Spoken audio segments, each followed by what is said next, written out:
The whole objective of this is to explore the distinctions or the trichotomy between a paradox, ambiguity, and duality.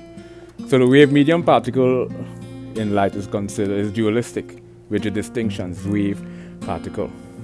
It's a contradictory because from one perspective, or from a special and relativistic perspective, when we deal with frame of reference, we refer to ideas like, well, in this frame of reference, it's a wave, and then in this frame of reference, it's a particle. So it's a paradox, it's a duality, and it's ambiguity simultaneously. And in this series of discussions, we're going to venture into things such as just some deep, abstract, linguistic, philosophical concepts that seems to be prevalent or pervasive across the board in all scientific paradigm shift